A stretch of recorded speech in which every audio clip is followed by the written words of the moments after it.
angels, it's Haley Reese, and today's video is probably going to be one of the most difficult for you to believe. I even personally have difficulty believing the story that I'm about to tell you. However, I'm the one who actually had this dream. I'm the one who experienced it, and I truly believe that I spoke to a deceased criminal via a dream during my stay at the Ottawa jail hostel.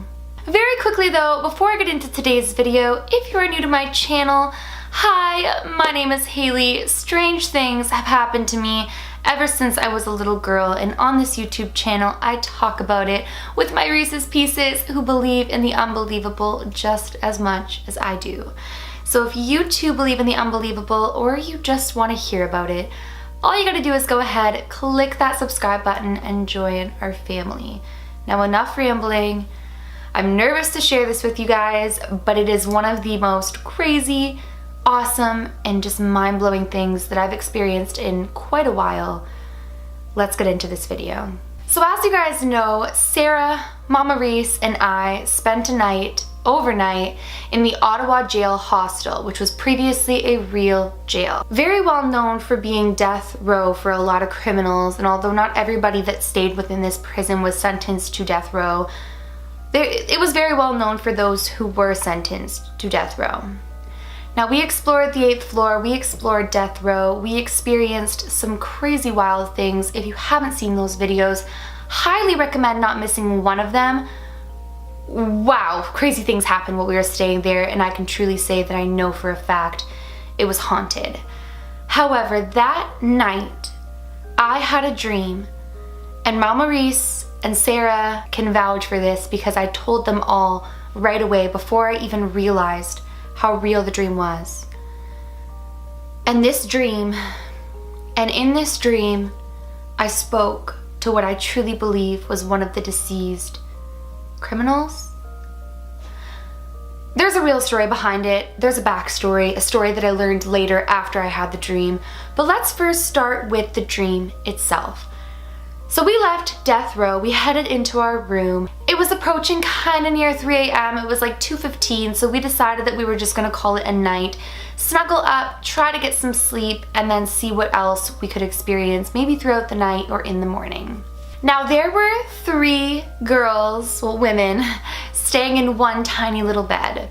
So it was me in the center, Mama Reese on this side, and Sarah to my right. We were all sleeping, and the ironic thing is, around the time of me having this dream and sharing the dream in the morning, Sarah, who doesn't sleep well, vouched for the actions that my body was doing, but we'll get there in a moment. So we all get to sleep, I'm sleeping in the middle, and all of a sudden I find myself in this dream. I find myself out in the hallway of the jail hostel, and it looks a little bit different, but I don't really acknowledge that because to me it feels normal, but it looks more like an actual jail. All of a sudden I hear a woman sobbing uncontrollably, and I see a man, a male criminal, walking up towards me with handcuffs on. And he begins to plead for me to believe his innocence and for me to take the cuffs off. He repeats over and over again, "You can see me? You can see me?" And I tell him, "Yes, I can see you." And he tells me, "Please, please take my cuffs off. I'm begging you. I'm telling you I'm innocent. I'm innocent. I did not commit this crime. I did not commit this crime." And I'm so overly confused, and I'm telling him, I can't take your cuffs off. And he's like, you can, please take them off. I'm begging you, I did not do it. And down the hall, I can see a woman sobbing. And she's looking to me saying, "Please, please." And I'm looking at this man, and I don't know what to do because I don't have the key to take his cuffs off, and I have no idea what he's talking about. And I just remember that I kept repeating to him, "I have to go back to my room. My mom and Sarah are there. I have to go back to my room." And he's saying, "Please don't leave, please. You can see me. You can take the cuffs off. You can vouch for my innocence." And I said, but I don't even know what you're talking about. And I remember in the dream, I was so overwhelmed, and he was so distraught, and he was so convinced of his innocence, and he kept repeating it over and over. I'm innocent, I didn't commit the crime, you can take my cuffs off, you can see me. And then he starts to say, but you don't understand, they're gonna kill me, they're gonna kill me, you have to take my cuffs off, you have to tell them I'm innocent, they're gonna kill me, they're gonna kill me. And that was like basically the extent of this whole conversation. He was repeating and repeating and repeating himself, and I kept telling him, I'm sorry, I don't know how to take your cuffs off, I have to go back to my room, my mom and Sarah are in there sleeping. Which is strange because I've told you guys in the past, I out-of-body travel sometimes. I astral project and I have out-of-body experiences, so I'll actually physically leave my body and I can see myself sleeping. But this actually began in the hallway, so I don't know if that's what I was experiencing. All I know is that I acknowledged that my mom and Sarah were sleeping in that room and that I couldn't stay here with him for long. So I tell him, I'm so sorry, I believe you, I believe you're innocent. And he says, if you believe me, you can vouch for me, you can take off my cuffs. And I said, I can't, I'm sorry, I can't. And he was so upset, he started to follow me back to the room, and he keeps repeating himself, repeating himself, repeating himself. And all of a sudden I wake up in the bed, and I remember my arms were above my head. They felt as though they were handcuffed, they felt as though they were chained, and they were numb from sleeping above my head. And I went like this to pull my arms down, and I see him standing at the end of the bed. And I see him standing there but no longer hear him. And so I very quickly pull my legs up because I don't want him to grab my legs because I see him at the end of the bed. And that's when Sarah says to me, Haley, are you okay? Go back to sleep, go back to sleep. I woke up multiple times after this dream throughout the night, and I saw this man, this figure standing at the end of my bed. And every time I would slide my legs up because I felt like he was gonna not harm me. He was not harmful. He was more concerned about his own well-being and his own innocence, but I thought that he was gonna try to pull me back out into the hallway to unhandcuff him, and I had no idea how to. In the morning, I told my mom and Sarah this dream, and Sarah goes, this is true, Haley, because I remember you pulling your arms down, I remember you going and sliding your feet up, and I told you it's okay, go back to sleep. So that validated that whatever I had dreamt, I had dreamt. But I thought that it was maybe just a dream. I thought to myself, okay, you know, you're staying in a prison, you know that people are being sentenced to death row. So I thought that this dream I was just having because subconsciously I recognized that people were going to be killed there and that they were criminals and whatever else. It was not until the next day that I realized that what I dreamt may have been a real criminal by the name of Patrick Whelan. And I hope I'm pronouncing that right. I know he's of Irish descent, so I really hope that I'm pronunciating his name right. Okay, I'm gonna read you guys exactly what I read the following day.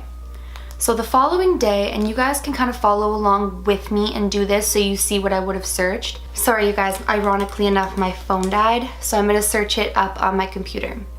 So all that I Googled was haunted places in Ottawa. And we were actually driving in the car. It was Sarah driving, my mom in the front seat, I was in the back, and I just simply Googled haunted places in Ottawa because we wanted to see like what else was in the area. We had driven quite a ways and we kind of wanted to see if there was anything else. The top thing that comes up is 6 haunted places you can visit in Ottawa. So I clicked on it. It's narcity.com. And the very first one is the Ottawa Jail Hostel.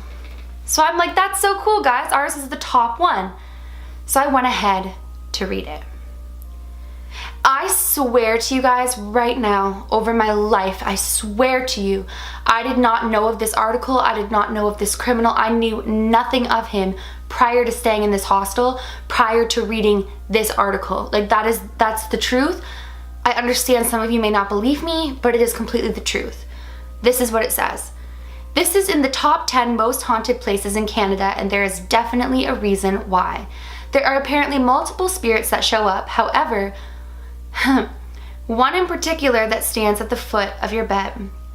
A reportedly innocent man named Patrick Whelan was hung here for killing Thomas Darcy McGee. Mr. Whelan is a ghost that a lot of guests claim to see standing at the foot of their bed. The minute I read that, I froze. Actually, the minute that I read about standing at the end of the bed, I stopped reading it out loud, and both my mom and Sarah were like, what? And I just froze. And Sarah's like, Haley, you're turning whiter than you even are, and I don't even think that's possible. And I'm sitting there and I'm like, you guys are not gonna believe this. And my hands started to shake, not because I haven't experienced things like this before, but because I just couldn't explain how I knew or how I'd seen this man or how he was playing his innocence to me. So my mom and Sarah read it and they looked back, and I said, I have to talk about this on my channel. And they said, be prepared that some people may not believe you. And I said, what is my channel if some people don't believe me? No, but honestly, I just feel like, how did I dream that? And I don't feel like it was a dream. I had to have seen him. He had to have been there. I saw him throughout the night. He begged me to take his cuffs off. He told me, they're gonna kill me if you don't. They're gonna kill me if you don't. And a part of me feels so sad now that I feel that, because that means he's trapped.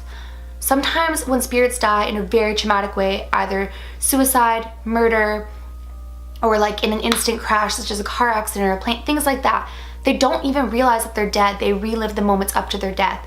And I don't believe he realizes he's dead, because he was trying to convince me of his innocence after the trial had already taken place, after he was already convicted, and after he was already hung. It's just chilling. Like, I'm getting goosebumps right now, you guys, even talking about it. Now, I wrote down some of his words in the trial on September 15th as he approached the jury dock, and they're just chilling. And he says to the jury, I am held to be a murderer. I am standing on the brink of my grave, and I wish to declare to you and to my God that I am innocent, that I never committed this deed. And on February 11th, 1869, he was hung in front of 5,000 people, although he and many believe he was wrongfully convicted. His final words before the moments of his death were, God save Ireland, and God save my soul. It's actually a very sad idea that somebody was wrongfully convicted of a crime that they did not commit and was hung and killed. And if it was him that I saw in my dream, or that I saw, he really did believe that he was innocent. And I think that that makes this all the more chilling, because I don't see why even in the afterlife he would be begging for people to vouch for his innocence and to take his cuffs off if he were lying or if he had committed the crime. I don't know what to think, you guys. All I know is that I dreamt of somebody and that they were telling me to take their handcuffs off and that they were innocent and that they were about to be killed if I didn't take the handcuffs off. And then I saw him at the end of the bed, and then I read about this, and it just seems so similar. Now, I've looked at pictures of him. I can't remember the face in my dream. I genuinely cannot, and I wish I could, because I can't really have that final piece of the puzzle to know if it was him that I saw. But regardless, I wanted to share it with you guys because I had this dream.